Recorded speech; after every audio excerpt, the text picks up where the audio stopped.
This is a clip from the Joint House inquiry. Fred Thompson interviews Director George Tenet of the CIA and Robert Mueller of the FBI.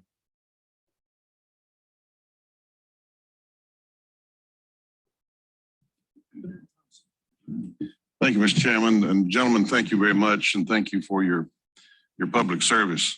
Mr. Tenet, I'd say to you that Homeland Security will make a difference if it ever passes.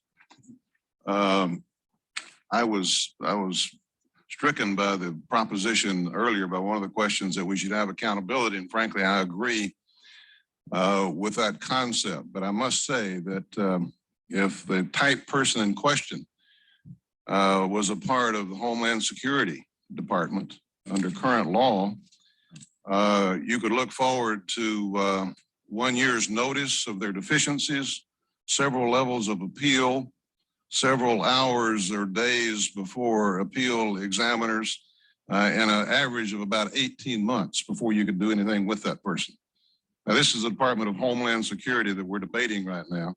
And we've just been told by the director of the CIA that we're about at the same level of concern as we were last summer. And we're debating issues like that as to how many levels of appeal someone should have, or whether or not the new office should have the flexibility to devise a new system that might have some semblance to this century. But we haven't gotten there yet. But perhaps your testimony today will help us get there. I might ask you, Mr. Tenet, in view of your analysis of where we are in comparison to last year, I take note of what I believe I recall is the level of warning out of the Office of Homeland Security, a yellow level, I believe, nationally. It doesn't seem that that's really consistent with what you said. Do you think the level should be higher, or are we talking about different things? Sir, I'm going to be, Tom Ridge and I will be meeting this afternoon. He's already taken measures in specific sectors where we're most worried about. There'll be another discussion this evening and tomorrow, but I would note to you, when you see the multiple attacks that you've seen occur around the world, from Bali to Kuwait, number of failed attacks that have been attempted, the various messages that have been issued by senior al-Qaeda leaders, you must make the assumption that al-Qaeda is in an execution phase and intends to strike us both here and overseas. That's unambiguous as far as I am concerned. The governor has taken measures already in specific areas where the intelligence was most credible and in sectors that we're most worried about. And so we'll continue to talk about this, but I'm deeply concerned about where we are and the time period ahead of us. So you're looking at concerns both within the United States, continental United States, and abroad? Sir, one of the things that we can never forget is the specificity of what we see overseas may not be matched by the specificity of what you see here. If you go back to the narrative before 9/11 and you saw what was going on overseas, you must make the analytical judgment that the possibility exists that people are planning to attack you inside the United States. Multiple simultaneous attacks. We are the enemy. We're the people they want to hurt inside this country.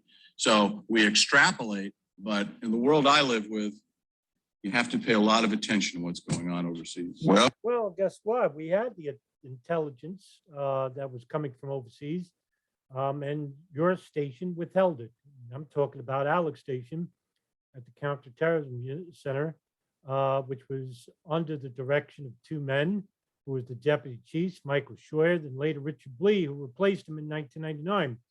And it was your station in 1999 which held information from the FBI who were working there, and you are the director. So it all falls on you. You basically committed perjury here in Joint House Inquiry and 9/11 Commission regarding nobody reading the cables about Khalid al-Mihdhar and Nawaf al-Hazmi's U.S. dual visas and whether they were inside the United States. Now, even though they came inside the United States, you still withheld that information from the FBI when they had jurisdiction and you did not.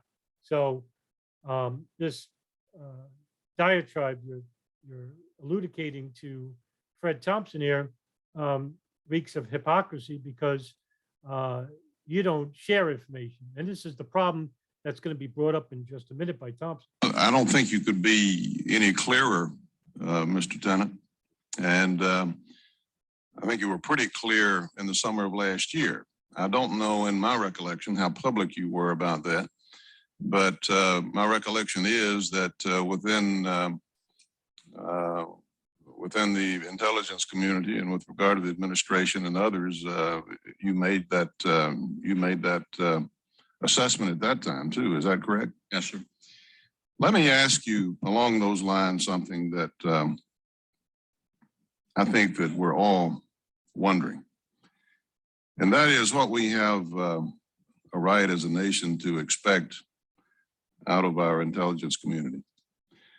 It seems to me that on occasion, the community has gotten very, very good intelligence.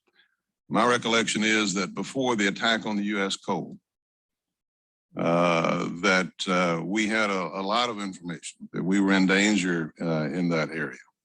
We knew that Yemen was a hotbed.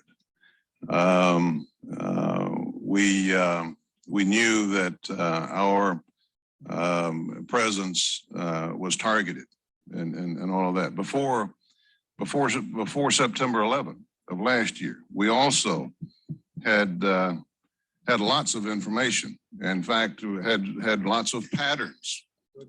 Patterns, dots within a sea of patterns and dots, but yet there were some emerging patterns, such as New York, such as Washington, D.C., such as our infrastructure, such as airplanes, things of that nature. And it built pretty much to a crescendo right at that time. So it seems to me like that on more than one occasion, we have gotten a lot of information. A lot of it is in the ballpark. A lot of it turns out to be good information. And that we've even been able to separate it out from all of the vast volumes of information that come in. But we can't pinpoint times and places. We all know how difficult that is. We all know that this information is coming in along with lots and lots and lots of other information. One of you gentlemen have said in times past that you were actually drowning in information.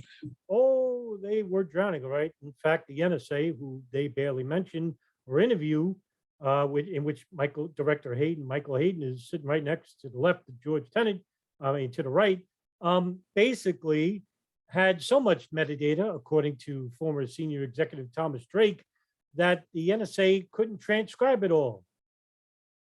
Even though when it was transcribed to a hard drive, and when Thomas Drake showed it to Maureen Baginski, his superior, she basically told him, Tom, I wish you hadn't seen this.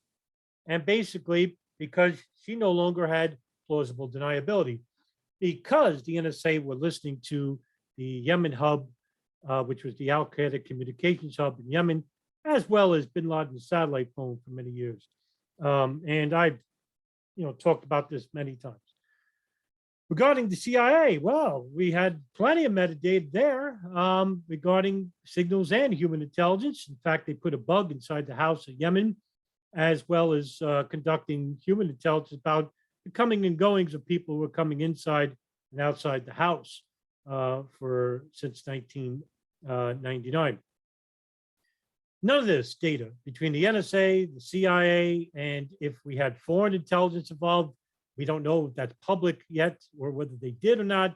I'm assuming they didn't share with anybody else. Nobody shared nothing because we have a systematic problem of agencies hating within each other.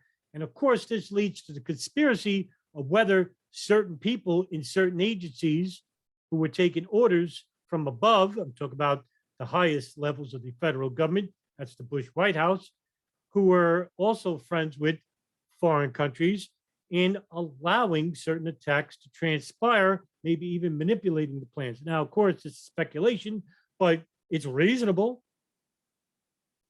Now, we don't know if that's the evidence, which would, really make 9/11 a bigger conspiracy as it is. But at the very least, we have malfeasance here. And George Tenet basically perjured himself a couple of times here in the Joint House and 9/11 Commission. So, plenty of data regarding the hijackers. In fact, the NSA, for example, had the specific times and dates of the plane tickets that were purchased by members of the Hamburg cell and Khalid al-Mihdhar Nawaf Azmi. Those specifics, whether they were known to Thompson or not, I'm guessing he doesn't, because the NSA had those specifics. That's why Thomas Drake said the NSA shared that data with the FBI or the State Department, could have stopped 9/11 altogether. I would believe Thomas Drake because the NSA made him a scapegoat and arrested him on for fictitious charges and almost ruined his life. We also had a lot of general information, I might add, about the nature of the attack, the fact that Osama bin Laden had held a press conference in '98. Oh yeah, and I forgot to mention the want to use planes as weapons was known, as I've always stated, back in 1996 with the Pajinka plot, which was uncovered by the Philippines National Police, and their final draft report from Rodolfo Mendoza was given to the FBI, and the FBI did squat with it. So the FBI also doesn't have clean hands here. Nobody, you can't feign ignorance when the dots, as Thompson would say, were that the information was there. They were training at flight schools. That's in the Phoenix memo. That's in the Gerald Shea memo about Israeli spies inside the United States, Saudi spies who were basically helping to finance at least Khalid al-Mihdhar Nawaf Azmi, in which that money was coming from a bank account from the wife of U.S. Ambassador to Saudi Arabia, Bandar bin Sultan, close friend to the Bush family. Saying he was going to attack us. You declared war in '98.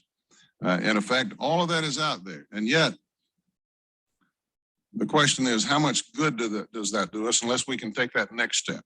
Hey, good question. Are we entitled to expect that next step? What do we have a right to expect of our intelligence community with regard to predicting time and place of a major terrorist attack? Well, let's talk about that for a minute before Tenet speaks on it. Specifics. This is what drives all intelligence agencies, right? Information, because when an intelligence agency, in fact, information in general is power, especially when it comes to foreknowledge of an event before it takes place. Because with information, you can control kings and queens and presidents, world leaders. That's why the most powerful entities on the face of the earth are intelligence agencies. And if you don't believe me, you should ask the Clinton administration, in which they forced him to resign. Mr. Tenet, I'll ask you first. It is the most difficult thing to do is have that date, time, and place of the event. We have. Yeah, this is the conspiracy, right? I hate to pause it, but this is the wide open for conspiracy, right? Now, I believe, now I'm going to tell you my opinion, right? What I'm speculating. With the NSA having a wiretap on bin Laden's satellite phone and a house in Yemen, on the phone line in Yemen, the Al-Qaeda communication hub, what do you think Al-Qaeda was talking about in those phones? What do you think bin Laden was talking about? Operations, specific times and dates of operations, right? Using primitive code, okay? We're talking about the CIA, the NSA. Now, their excuses were, oh, the data was too much. We didn't have the manpower to read it. We need more money. We need more manpower, which they did during both the inquiries. They complained about that. But they also complained about having a lack of Arab linguists. Now, this is a problem echoed by the FBI as well, including Ali Soufan, who was part of the New York Counterterrorism Office. Even Mark Rossini complained about that too. But that was the FBI. You would think the CIA, which has a much bigger budget and who has a base station or a station in every single major city or capital in the world, and basically, I would think over 100 stations in the Middle East would have Arab linguists. You have to be able to take all of this data. You have to be able to then analytically assess a target set that it may be applied against. You have to go protect that target set, because the truth is there'll be dates and times and all kinds of information, and it'll never happen on the date and time. And then the date and time will elapse. And then people will basically say, I guess it's not going to happen. You have to expect us to tell you honestly, in strategic terms, this is where I think the sector of the attack is going to be. This is what I know their training and methodology has been. This is my best judgment about what you have to go protect. Go protect it. Now, in the overseas environment today, I mean, it would be useful at some point to come out and sit down. There's a great deal of specificity overseas about places and times and events, and the pattern of racing to stop it has been pretty successful. You go back and look at this recent French tanker, and the reporting out there on the French tanker was 2 or 3 months old, but it was there. This is a place and a location that we are worried about commercial shipping and tanker traffic. And so you see, it stretches out over time. What we owe you always, and what we have to work harder to do, is our best strategic judgment about what the it is. And Well, then, Well, let me speak on just, for example, he's remarking about the intelligence and way we could stop certain events overseas has been successful. All right, let's talk about the 1996 Khobar Tower bombing, which took place in Riyadh, in which terrorists that was blamed on Hezbollah as well, in which the Saudis basically killed all the suspects involved before the FBI even interviewed them and said, well, these weren't Salafists when they actually were.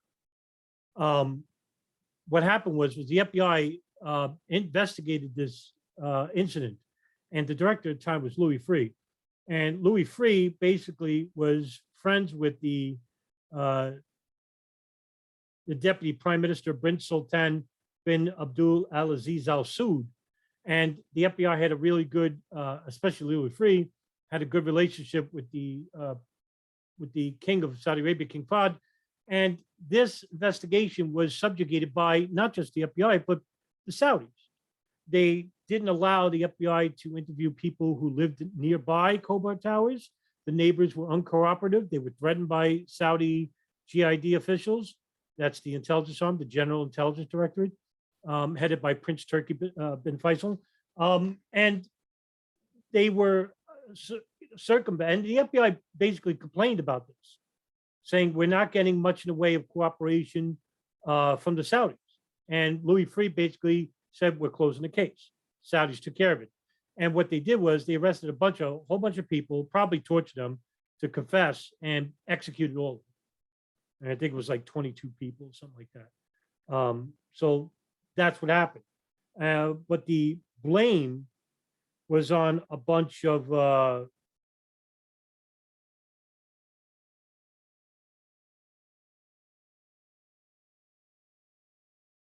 non-Salafists. So what they didn't want was basically the Saudis didn't want to admit that it was a bunch of Saudi jihadists, which is what most terrorist groups are based on. They're based on the Wahhabi ideology. And they didn't want the United States to show the embarrassment that, yeah, there's a problem in Saudi Arabia. These militants are Saudis. Because we would take one look at Saudi Arabia and say, oh, this is where the problem is coming from. We better start investigating Saudi Arabia, or even worse, we need to hold them responsible and not do business deals with them, or probably sell them weapons in the future. And so the Saudis basically executed these people and blamed it on Hezbollah al-Hajjaz, which is a group based out of Beirut, a militant Shia organization. And, you know, yeah, there's Shia militants, but they're not really terrorists. I mean, they're basically fighting against Saudi militants. And currently we're seeing that in Syria, where members of Hezbollah in Lebanon and Iran are fighting against the Islamic State, or the Jabhat al-Nusra, goes by so many different names now because they change their name so nobody knows who they are. They can't investigate them. And so what happens is you have secret covert operations. First of all, you have U.S. operations who are fighting the jihadists in Syria, and behind the back door, you have, the CIA who are basically arming or training and using the Gulf to send them weapons, whatnot, to these groups to help overthrow the Assad government because they're Alawites, they're Shiite, right? And they're allies to Iran. And when you look at the greater geopolitical goal, is that because our allies are the Gulf, the Saudi Arabia, because we do business deals with them, we regulate the oil market, we sell them hundreds of millions of dollars of weapon, we rather protect them than Iran. And that comes from the Israeli lobby too. So all this comes into play in regards to having certain events not properly investigated. And then we have agencies like CIA who are basically collecting information and not sharing it with the domestic or state agency, right? The State Department or the FBI. And when the FBI does investigate overseas, they're not getting the cooperation they need. Excuse me. So George Tenet is, all this gish gallop about, we share information. No, they don't. Are we getting any closer? You Yes, talked sir. about isolating Yes, sir. sectors, because before September 11, with all of that information out there that you had collected, you still weren't at all sure that it was going to be domestic. In fact, I think it's fair to say most people thought it would be foreign. That's right. This is a good point that Thompson brings up, because this is one of the primary arguments of why the FBI couldn't share information regarding Khalid al-Mihdhar and Nawaf al-Hazmi. Now, I've said it many times, and I'll bring it up again real short, is that when the cable came in about the CIA getting photographs of Khalid al-Mihdhar and Nawaf al-Hazmi's passports, and they had U.S. visas, that information was also read by an FBI agent named Doug Mueller, who was taxed to Alex Station. And he tried to draft a cable warning FBI, hey, they're coming inside the United States. And the cable was not sent because they needed approval from the CIA. And the deputy director of Alex Station, Tom Wilshire, who's second in command, basically told one of his analysts, Michelle Ann Casey, to write on the cable, please hold off per Wilshire. Please hold off per Wilshire. And Mark Rossini complained about why the information wasn't sent to the FBI headquarters in Washington, D.C. And Michelle Ann Casey told him, because we think the next attack is happening in Southeast Asia. It's not the FBI's jurisdiction, which would be right. This is the CIA's jurisdiction, which means that they could control the information and freeze out the FBI. Because if they shared the information and told the FBI, yes, they're coming inside the United States, that means the FBI's jurisdiction, and that they can detain or start monitoring Khalid al-Mihdhar and Nawaf al-Hazmi inside the United States. Why? That's a good question. And right up until very close to the end, you were talking about against the United States or Israeli interests. We weren't even sure it was United States. So are we getting any closer to pinpointing the sector, the country, domestic or foreign, city, anything of that nature? Sir, you're getting, by virtue of what you've done in Afghanistan, by virtue of the over 3,000 people we've taken into custody around the world, by virtue of the senior leadership. Yeah, and how many were innocent, right? 775 people at Guantanamo. Now I think it's 36. A lot of these people were innocent, in which the CIA, under authorization by White House legal counsel, like Attenborough, I forgot his first name, and John Yoo, who basically authorized the torture memos, which were headed under Secretary of Defense Donald Rumsfeld, to allow excessive enhanced interrogation techniques, in other words, torture, to extract information from these people who confessed to crimes that they had no part of, or that they falsified information, which led to the Iraq war, right? Because they tortured Sheikh Ibn al-Libi, and he basically told them whatever he wanted. Oh, you want, oh yeah, that's right. Al-Qaeda and Saddam Hussein, yeah, they were making chemical weapons and biological weapons. We went to war on that when 1 million people were killed, over 1 million. And the information was false. That we are all getting information from today, the texture and quality when coupled to the real-time intelligence collection is an order of magnitude different than it was before 9/11. The quality in your knowledge is miles down the road, and the pace of operations around the world has given us an enormous amount of information. It really allows us to think about this in a much more strategic and focused way. And we are getting better. But to come back to your Homeland Security point, you better get that done, because the strategic threat is unambiguous. You better have the mechanism in place to start locking down where we can tell you. And we think with some high confidence, we can work with the private sector and go through sectors and identify vulnerabilities to say, go lock it down now. Don't wait for us to come tell you it's on top of you, because you can't work that way, sir.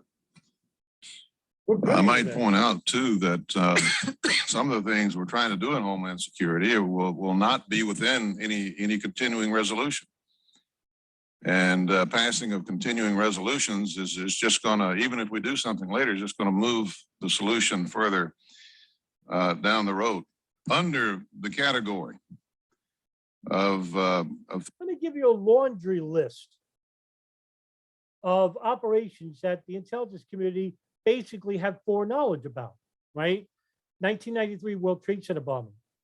I mean, you had an Israeli Mossad agent living with Mohammed Salameh, who is suspected to be one of the people involved in the bombing. He got 260 years, and he basically rented the Ryder truck, which was used to house the, 14 canisters of uranium nitrate, which was constructed by Ramzi Youssef and Ahmed Ajaj, who basically, Ahmed Ajaj was also an Israeli Mossad or Israeli asset stooge, because the Israeli Mossad recruited him out of jail to become an informant for them and to play the part of a militant. Now, that's not me making stuff up.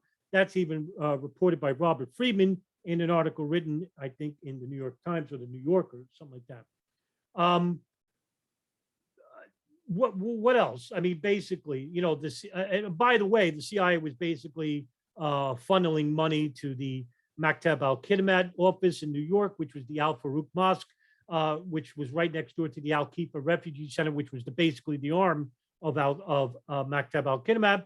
You had the FBI basically scouting the members of the mosque at the Al Farouk Mosque and also the Masjid al-Salam in Jersey City. What else could I bring up? 1996 Khobar Towers, I just mentioned. In fact, the Israelis basically allegedly were monitoring the members of this group who carried out this attack and knew about it and didn't warn the FBI. Goodness gracious. 2000 Millennium Plot. Jordanian intelligence broke that intelligence ring up, and basically, thank goodness to one border agent in British Columbia, a woman who found a bomb in the truck, in a car, hidden in the wheel of Ahmed Bassam's vehicle. 9/11 is the biggest intelligence failure of all. You had numerous agencies, in fact, 2 of them, NSA and CIA, who basically, I believe, had foreknowledge of the event, because who told the Saudis and Israelis to monitor the hijackers inside the United States from day one? Would they just get lucky? Things we have learned. I'd like to try something out on you and get your. Of course, the 7/7 bombing, which was the Madrid bombings, in which Spanish intelligence basically were monitoring these guys, and they ran drills on the same day of the bombing about train bombs. Goodness gracious. Various reactions. Anyone who wants to react. It seems that our nation is dangerously slow to react to a major threat to our national security. You mentioned sanctuaries. As I look at this in terms of accountability, I look at a lot of different places. I look at the executive branch. I look at the legislative branch. I look at the organizations that you gentlemen represent. But with regard to the executive branch, we watched, correct me if I'm wrong, we watched Osama bin Laden build an army and indoctrinate, train, and build an army basically for 5 or 6 years in Afghanistan, did we not? Yes, sir.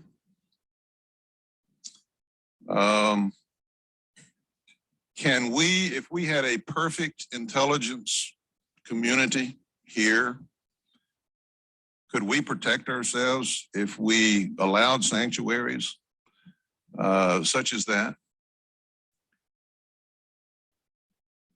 No.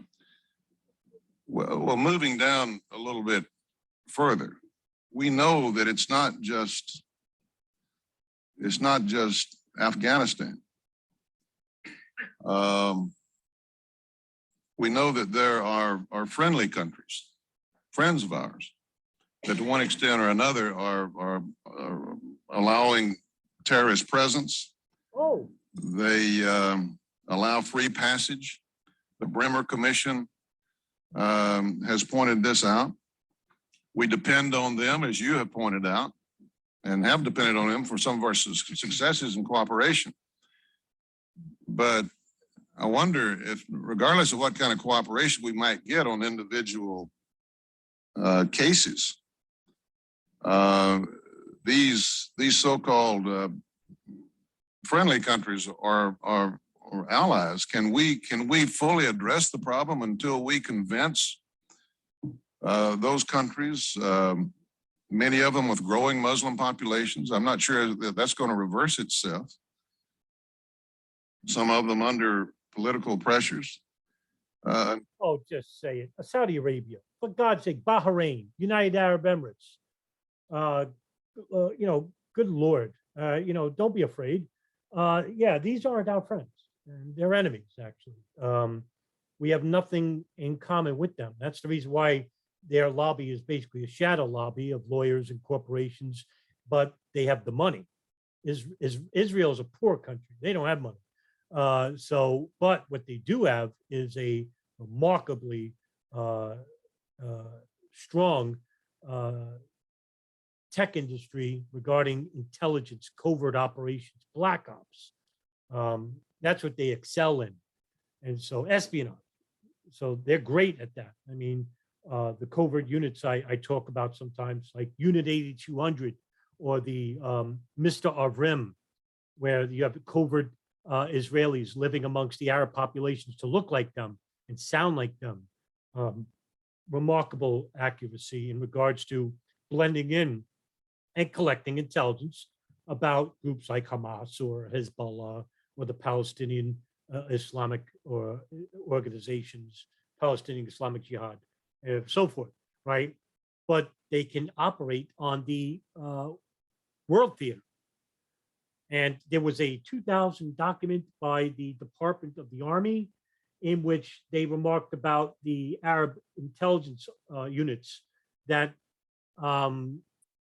I wish I knew the name of the document or the news article that talked about this, because one of the authors of the report basically said that they were so impressed with the Israelis that they were made to look like Arabs, sound like Arabs, and conduct operations looking like Arab terrorists. So that's to keep in mind, by the way.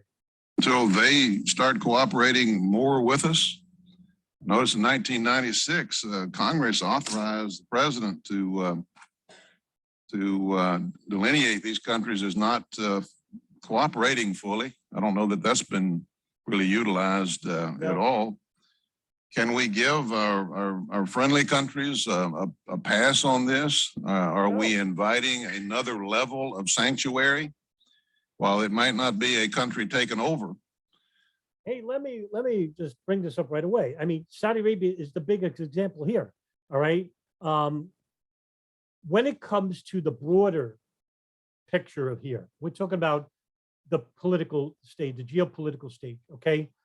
There is more at stake when it comes to money and when it comes to regional power. and when it comes to world governments. This is the reason why the intelligence units like the CIA and the NSA are used to collect information and give it to the highest levels of government, and they can act on an event before it even happens, right? So if they knew about 9/11, for example, they knew about 9/11 was going to happen beforehand, they can implement such as the Patriot Act, a war on Iraq, a war on Afghanistan, future wars, such as Syria, Libya, Pakistan, Yemen, Sudan. The expansion of the military industrial complex, millions, billions, trillions at stake. I mean, we spent $3 trillion in Afghanistan. Millions, hundreds of millions, billions of dollars went to the pockets, the coffers of Halliburton, LG3 Technologies, Raytheon, Boeing in producing tanks, jeeps, bullets, missiles. I'm not even bringing up the technological advancements, heat-seeking missiles, heat-seeking radar, boots, uniforms, all this. So much money is involved. And I'm not even talking about the money that's exchanging hands in regards to the Afghan warlords who are getting paid to help the United States to do operations like I did yesterday in the live discussion, Operation Jawbreaker. We gave millions of dollars to warlords like Harman Karzai and Rashid Dotson. God's sakes, man, there was so much money at stake regarding the Middle East, especially Iraq, Afghanistan. Just ridiculous. Rewards program for handing in alleged terrorists, which were basically Pashtun farmers who had nothing to do with terrorism, but they were hated by more powerful warlords and went to take over their land or whatever. So much factors at play here, right? So we're not talking about honest information sharing, which could help the American people become safer because they don't give a two diddly squats about your safety. They could have stopped 9/11 from happening.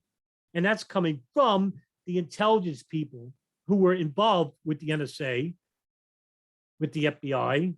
So you know how many whistleblowers? I interviewed some of them. Colleen Rowley, Mark Rossini, Ken Williams. Their warnings were ignored about Al-Qaeda here in the United States.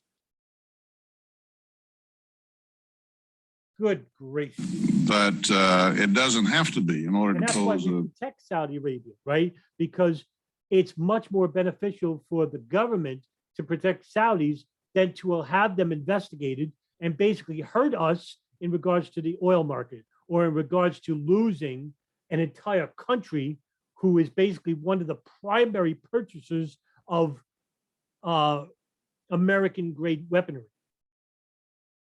I mean, for example, we just authorized $650 million arms sales to Saudi Arabia, in which Rand Paul, a Republican, and Bernie Sanders, a lit Democrat, tried to suspend the sale. And they're trying to suspend that sale from being authorized. And all of that money is going to be used to continue the largest humanitarian crisis in the world in the war on Yemen. Not so much about suppressing the Houthis because they have connections to Iran. And that's the reason why they're attacking them. Nefarious issues at play here. They don't care about the American people. They don't care about people in general. These are sociopaths. A lot of these people. A big danger. Where do we stand on this? Sir, I would say that number one, we do not have the luxury of basically walking away of any of these places and not continuing to press them to do better all the time. There's no alternative. So engagement is absolutely the key here. In the pre-9/11 environment, there were lots of people around the world who believed that this was all about either killing Americans or killing Israelis. It's not my problem. Okay? And everybody's mindset has now been transformed. And if you've got to do this with the carrot, and if there's a stick, you have to have a stick. But we have to stay engaged in places where you could, we could be 100,000 people all around the world. You need to get into those places and have those societies change their laws. And there. How do you change Saudi Arabia, which is based on the premise of the kingdom and the religious sector, right? So Saudi Arabia was founded on the principles of King Abdulaziz ibn Saud and Muhammad ibn Abdul Wahhab, okay? When they created the Emirate of Diriyah, which was the name of the first Saudi state, right? They made a pact in 1744, I believe, in which they said that it was agreed upon the two men that Ibn Saud would head government matters, military matters, and Al-Wahhab would head the religious authority, the Ulema, in other words, that they would be in charge of civil matters, okay? And so that that construction, right, this dual entity worked as one. And it's the only country that's a true monarchy, right? They're a true theocratic state. And it hasn't changed since that day. They made that pact. And this Wahhabi ideology is anti-Islamic. Nothing Islamic about it. It is based on the tenets of Ibn Taymiyyah and Ibn Hanbal, okay? Now, that's the Hadiths. Ibn Taymiyyah is not a Hadith scholar. He's not in a book of the Hadiths. He's a scholar of the Hadiths. And there's many Sunni jurisprudence scholars who basically condemn his works because they are anti-ethical to what the Prophet Muhammad decreed in the Quran. And so you have a majority of the Sunni world who condemn the Wahhabis because that's a branch of Sunni Islam. Who do we blame? Saudi Arabia. That's who you blame. How do you change a culture like that, right? Well, if the United States had actually any moral backbone, they would cut off Saudi Arabia forever or threaten them and say, we're not dealing with you anymore. We have oil reserves here in the States. But what they don't want to do is lose them to a country like Soviet Union or Russia or Japan or China, because that was the threat during the mid 1960s, 70s, when Saudi Arabia gave the United States the oil embargo in regards to changing their political attitudes toward Israel. So they pressured the United States. It took them a long time to realize, hey, we can actually control U.S. government if we just said, oh, we're going to make a shortage of our oil production. And they did. And oil prices skyrocketed. And of course, the American people rely on oil, heat, gas, the cars and stuff like that. So yeah, I mean, people basically say, hey, we need the oil. We need it. We just need it. Right? What is the one of the last lines in the movie Last Days of the Condor, where Robert Redford, talks with the CIA asset, and at the end, the asset tells him, what do you think they're going to do? We play these games. We talk about the Middle East and stuff. What do you think they do when the Americans can't get their oil? It's not like they can't get it. They'll want us to get it. And basically, that movie is fiction, but it's based on reality. And that's one of the reasons. It's a major reason, but it's not the only reason. There are a series of policy questions here, sir, as well, in terms of how the transformation of these societies occurs so that they don't remain as feeding grounds of terrorists, but you've got to engage. Well, let's move to Congress. Yeah, and the most important question of all, why did they attack us? Well, according to the State Department, they attacked us because they hate our freedoms. That's coming from Bush himself, right? That's the Bush White House, the neocons, right? Dick Cheney, Donald Rumsfeld, Condoleezza Rice, the Vulcans, they nicknamed themselves. Paul Wolfowitz, Richard Pearl, the real ghouls of human history, right? And no, that wasn't the case, because all you have to do is listen. Now, look, I'm not protecting people like Ramzi Youssef or Khalid Sheikh Mohammed. These are criminals. These are monsters, right? All right. But why are they attacking us? Why did they bomb the World Trade Center in 1993? Why did they bomb the World Trade Center in 2001? Why did they attack us in the Khobar Towers? Why did they attack us on the Millennium Plot, Bajinka, okay? Our foreign policy. Now we're looking at the bigger picture here, okay? Our foreign policy, because God forbid, if the American people got a brain and stopped fighting each other and stopped looking at each other as the enemy and basically turned around and said, hey, listen, basically our foreign policy is hurting Arabs around the world. Why is that? Well, now we're directing the attention to who? The Gulf and Israel. End of story. It's not anti-Semitic to say it, all right? The policies of Israel, which is coming from the Likud party, which is the main party in Israel, which are nationalists. Guess what? We have our own Likud party here in the United States. They're called the evangelical Christians. That's why the Jews here in the United States basically don't want to move back to Israel because they're nut jobs. Not every Jew in Israel is a Zionist.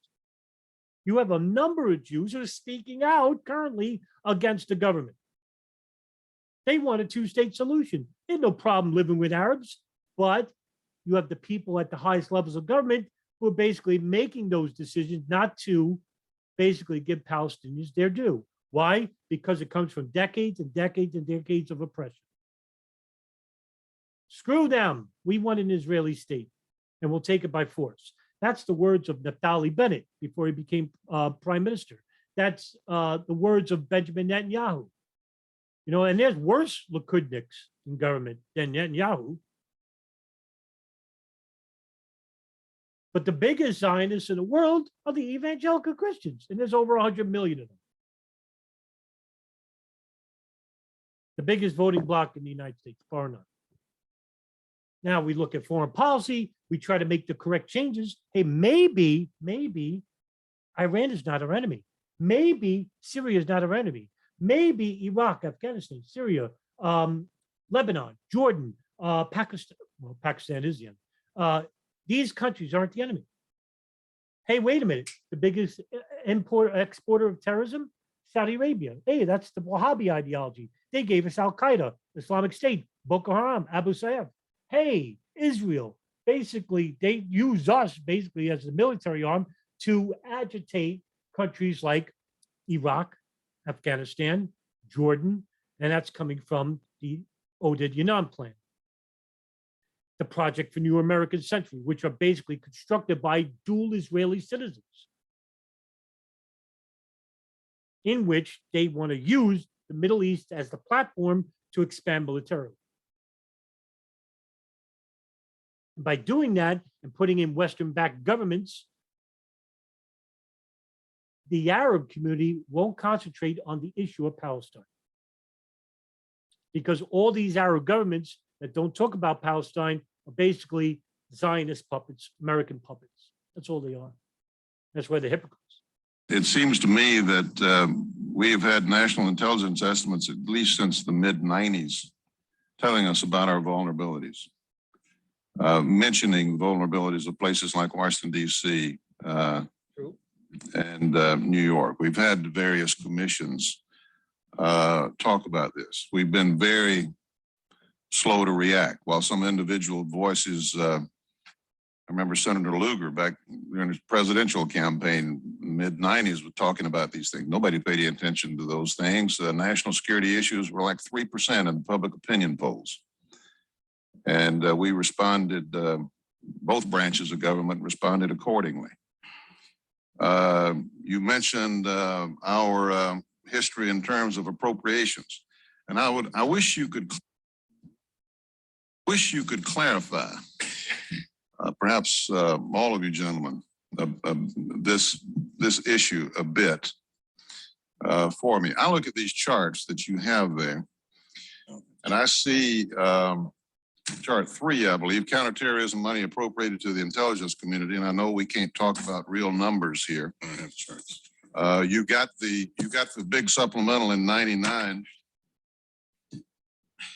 Sir, yes. I don't have your charts, but well, let me generalize. I think you'll agree with me. It looks like for the intelligence community, generally speaking, there's been an upward trend in terms of counterterrorism money. I think you acknowledged that earlier.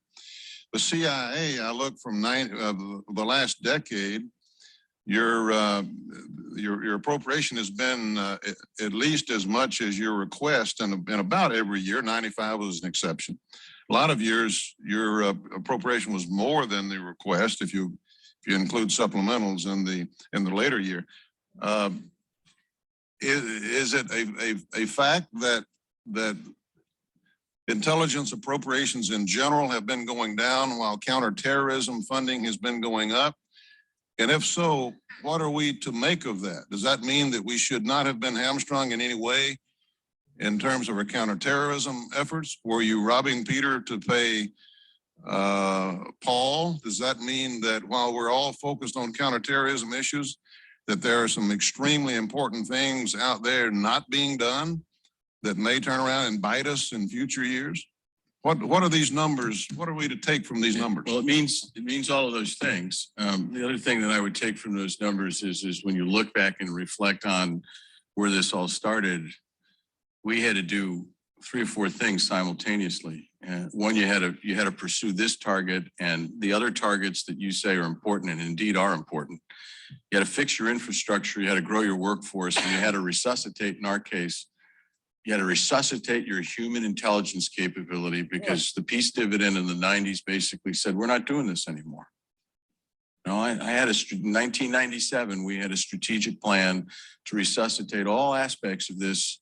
And, you know, there's a cost associated to it. Now, there were budget caps. You had to rebuild your clandestine services. You had satellite difficulties that you otherwise Sir, the only have. point I would make about the supplementals is the reason we got where we needed is Congress gave us those supplementals. It's an appropriated. But intelligence cannot live on supplementals. No, sir. The point is it's either programmatic and it's deep and it's long, or basically what happens when you get a supplemental. And then the question is, the next year, when the budget submission doesn't reflect the supplemental or its operational tempo, we're starting all over again from the same place. You knew it, and we knew it. Is not conducive to long-range planning. No, sir. Moving to your own agencies, you've talked about. We've talked about the deficiencies. I think one of the greatest concerns that we have in looking forward and trying to decide where we need to make our improvements still has to do with the gaps. You know, it's interesting that there are some memos, some public, some not public, that indicate that each of your agencies have had outstanding people doing outstanding work, and we're right on the money, and we're pulling things together the way they should and drawing conclusions they should have drawn. But some cases wasn't disseminated properly, some cases wasn't handed off to the right people, et cetera, et cetera. We know the story, but it's not like that there are not individuals out there that are incapable of doing this. It seems to be a systematic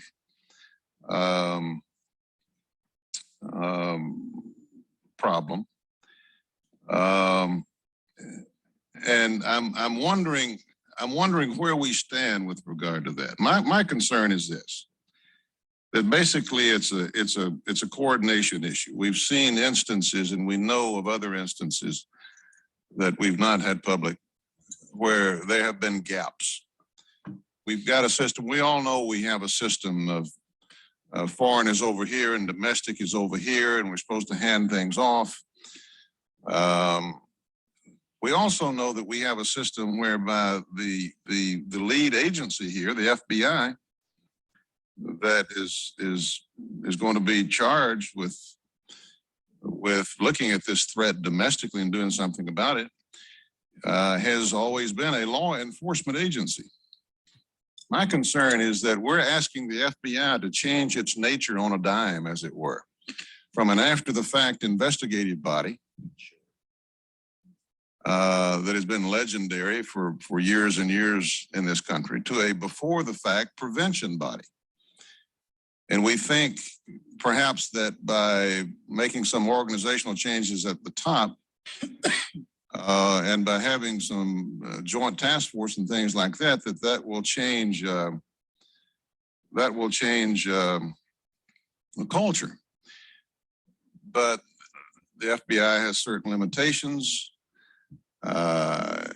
because it's a law enforcement body, essentially. For example, when you're looking at someone, you know, you look at them, if you don't have hard evidence, you can look at them as in terms of a preliminary inquiry for how many days? So many days. Then you have to either open up a full field investigation on them or drop it altogether.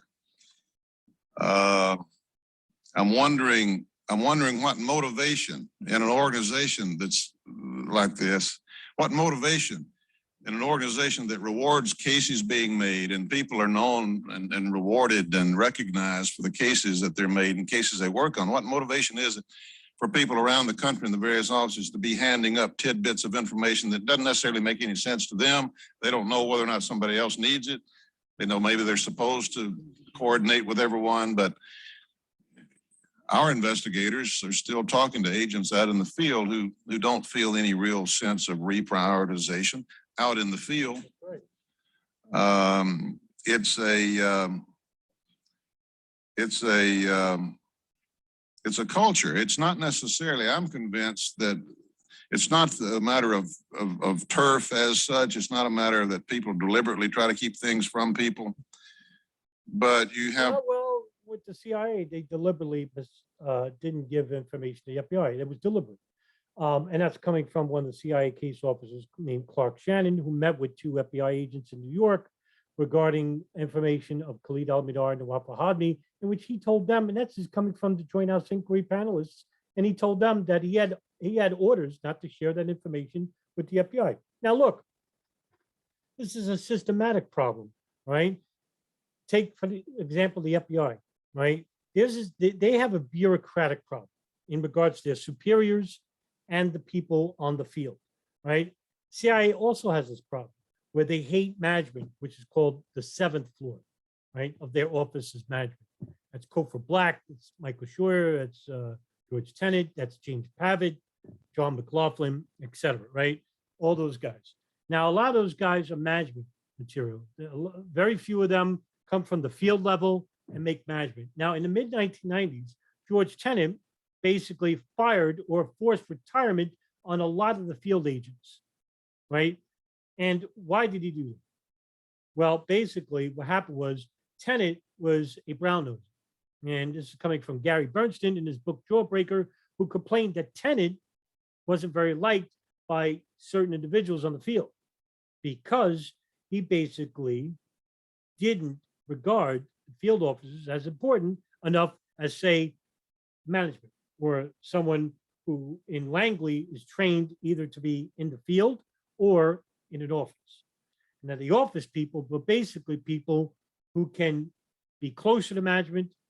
A lot of these case officers on the field are in, far away places where they can't be near management, so they can't brown nose, right? So a lot of these case officers, same thing with the FBI, right?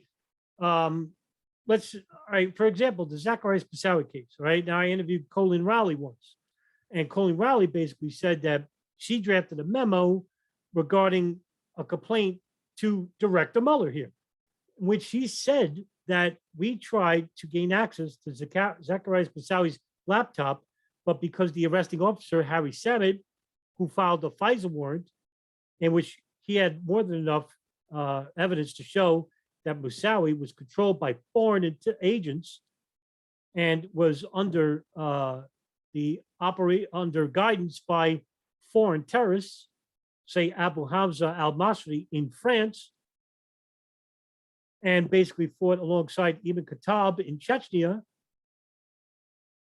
which is where Khalid al-Mihdhar and Nawaf al-Hadmi went.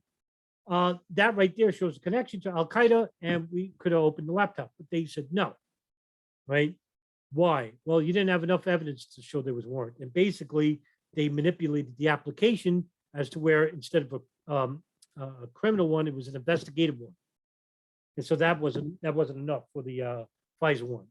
Well, guess when they opened up the laptop? One day after September 11, 2001. So yeah, there's a difference. This is a bureaucratic problem. And when you have bureaucrats, you have shady people working at the top levels. Now, this is not a generalization. I'm only using this as a specific example of where bureaucrats got in the way of actual investigative work by true investigative agents like Harry Samet or Colleen Rowley or Mark Rossini or Doug Miller or Ken Williams or Robert Wright Jr., right? Real whistleblowers, these guys. Or if you're in the NSA, Thomas Drake, and he was a senior executive. William Binney, Kirk J. Wiebe, Ed Loomis. These guys blew the whistle on the NSA overstepping their bounds regarding collecting of data without a warrant or protection of the individual in which that information was coming from. They just took the information without protecting the identity of the person, right? It's worse now. It is much worse what these intelligence agencies do, but because you, the public, don't concentrate on this because it's really not your fault, right? You don't know anything about the Five Eyes. You don't know what that is. You don't know what the intricacies of the NSA are, and that they have a Utah data center, which is basically one gigantic plaza that basically stores all your emails, text messages, phone calls, in which they say they don't do anymore. But I'm not trusting them. Are you? What is that place doing there? You're not asking questions about that, and you're not going to learn that from the media because they're complicit in all this. Practices such as sources and methods principles, need to know principles, things of that nature.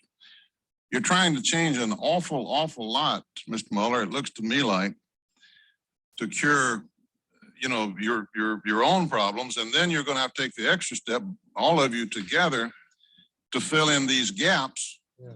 When each of you have your own analysts, each of you have your own piece. We don't know whether or not it's going to work. I can't say it won't. You can't say that it will.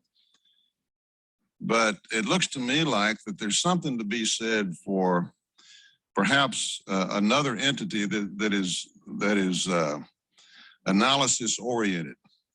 That does not have law enforcement responsibilities or even collection responsibilities, but is analysis oriented, that has the authority to task gaps as they find them. I don't think we have anything like that tonight. I don't know whether that's comparable to MI5 or any other models. I know it's difficult as we go along to maybe recognize that the structure that we know perhaps is not the one that needs to take us into this century, and I know that I'm laying an awful lot on the table here with one question. But I'm asking I'll stop now and ask your thoughts on all of that. Do you really feel like the things you're doing now are going to cause this long history and these monumental difficulties to change? And can't we do better with a different pattern? Well, let me start by addressing the issue of the culture. A lot of people talk about FBI culture of not sharing and the like, and it was best expressed in my mind by Nancy Savage, who testified. She's head of the Agents Association.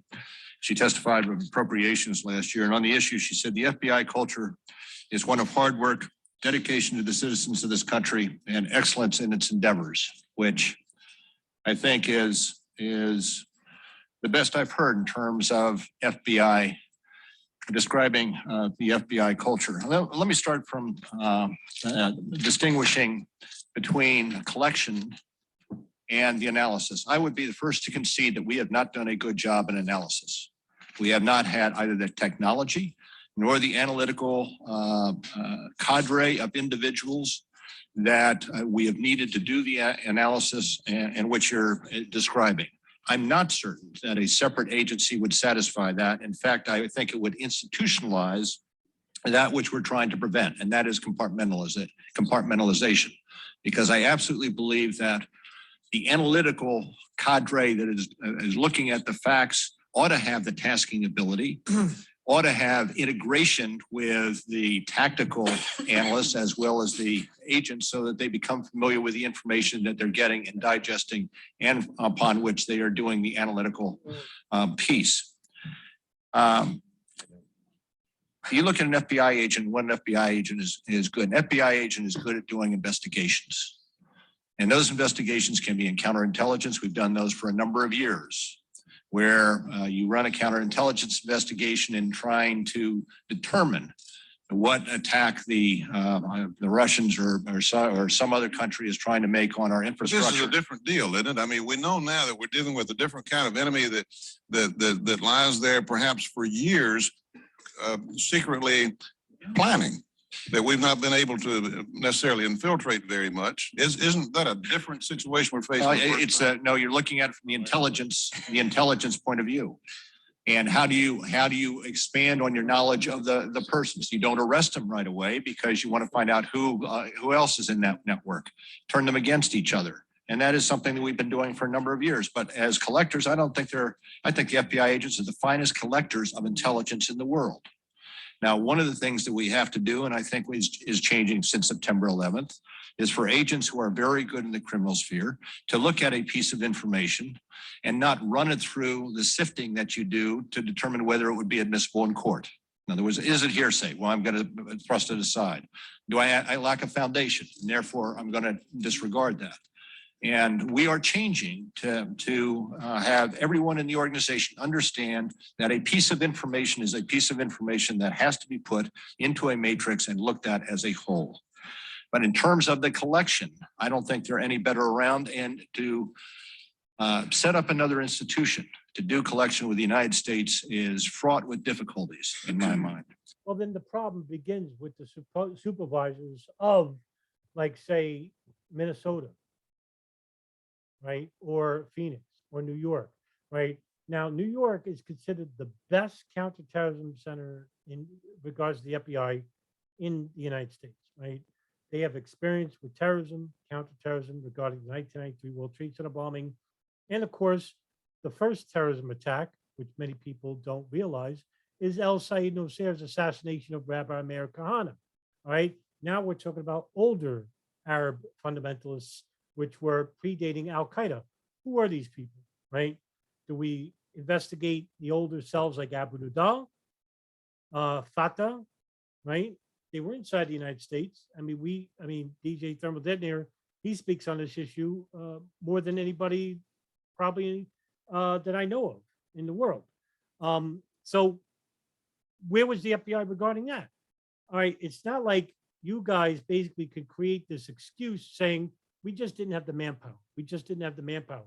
We didn't have the analytical data. You guys had enough data to stop certain events from happening.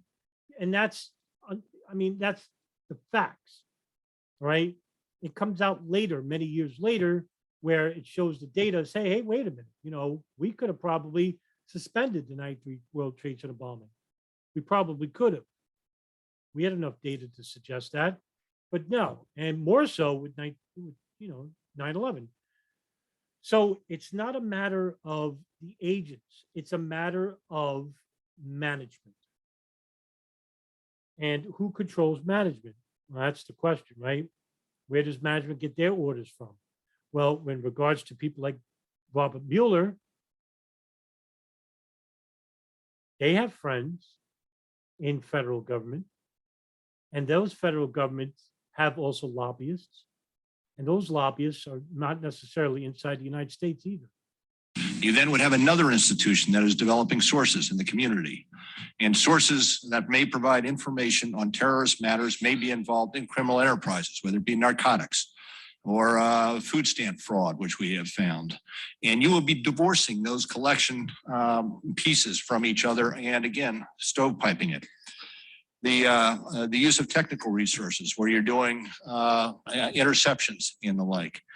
I have heard stories, not good stories, not necessarily horror stories, about other countries that have this dual setup where there has been the failure to pass off from the intelligence community to the law enforcement community that has resulted in disasters in terms of being able to prevent attacks.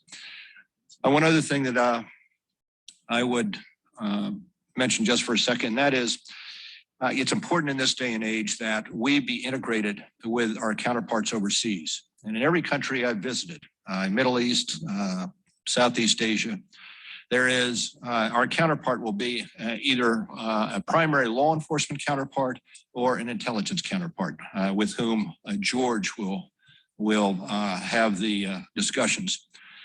But it is important as we proceed and gather the intelligence that we develop these relationships with our counterparts overseas.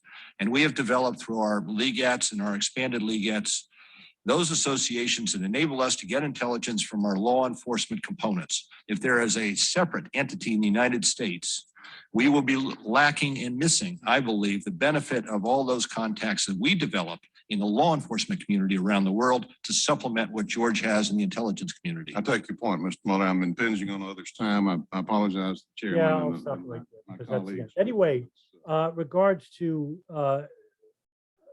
gaining information from informants, well, the FBI is the leading agency in that. And you only need to look at La Cosa Nostra. How many informants were inside the Gambino crime family, the Colombo crime family? I mean, there was tons of people that they turned in regards to, and it wouldn't be hard regarding Middle East structure or terrorist structures. They're not as structured as, these Italian mobsters, where they had decades and decades of experience. For example, Al-Qaeda. It's not that hard to infiltrate that group. I mean, you had a British agent by the name of Ayman Dean, who basically wrote a book called 9 Lives, which basically talks about him involving himself with the group. And he met with Mohammed Ataf, Khalid Sheikh Mohammed, Ayman al-Zawahiri, and Osama bin Laden. The hierarchy of Al-Qaeda. How hard is it?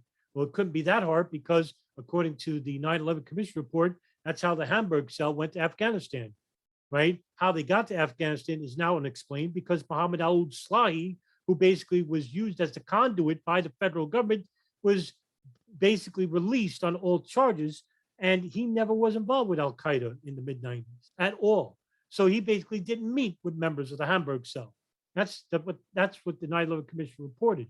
So now there's a big hole, right? So the Hamburg cell goes to Afghanistan in 1999 and meets with who? Ayman al-Zawahiri, Khalid Sheikh Mohammed, Osama bin Laden. See how hard it is to meet these people? Ain't hard at all, right? So I don't want to hear about these groups are impenetrable or it's hard to penetrate these groups. No, it's not. And when you penetrate these groups and you do it with, Arab linguists who basically look like these people, sound like these people, and they're believable, or you get informants within these groups and you get information from these people about the nature of operations they're planning, guess what? Now you have foreknowledge. Now you can manipulate the operation beforehand. Is that what happened on 9/11?